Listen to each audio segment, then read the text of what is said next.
අයුබෝවන් උණුසුම්පුවත් ලද සැනින් ගෙන එන ලෝකෙවටේ YouTube නාලිකාවට ඔබව සාදරයෙන් පිළිගන්නවා.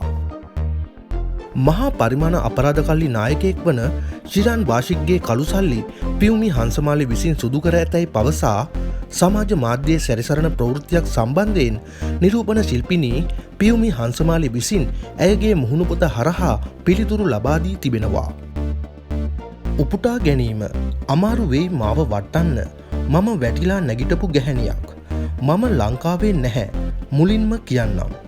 අද උදෑසන නැගිටිනකොට හැම තැනම මේ නිවුස් එක කන්න නැති හිඟන පේජ්කාරයින් මාව පාවිච්චි කරනවා. කවුද ශිරාන් බාසික් කියලා මම දන්නෙත් නෑ ළමයි. ප්‍රොමිස්. පද්මෙම නම් හම්බුණා ඩුබායි වලදී. ඒකත් අවුරුදු උත්සවයේදී දැනගත්තේ. ඒත් කවදාවත් කිසිම ගනුදෙනුවක් කරලා නැහැ. ඒක CID මහත්තුරු ඉඳලම දන්නවා. මම ගිහින් කට උත්තරයක් ඒ ගැන දීලා ආවා. ඒත් මේ කවුද කියලා මම ඇත්තටම දන්නේ නෑ.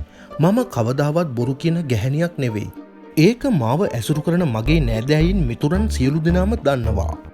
ඉතින් හිඟන පේජ්කාරයින් නොදී වැඩක් බලාගත්තා නම් හොඳයි. ඔය කියන මනුස්සයාගේ සල්ලි නම් මගේ ළඟ තියෙන්නේ. ඒවා රාජසන්තක කරයි. මට එන්න කියයි CID එකෙන්. ඔය ළමයි කලබල නැතුව ඉන්න. මා සතුව ඇත්තේ මා විසින් හම්බ කරපු මගේ පියුමේ ස්කින් එකේ සල්ලි පමණයි. එක එක අයගේ කුඩු සල්ලි කළු සල්ලි මට අවශ්‍ය නැහැ. දවසක දියුණු වෙන්න ඕනේ මම දියුණු වුණා වගේ.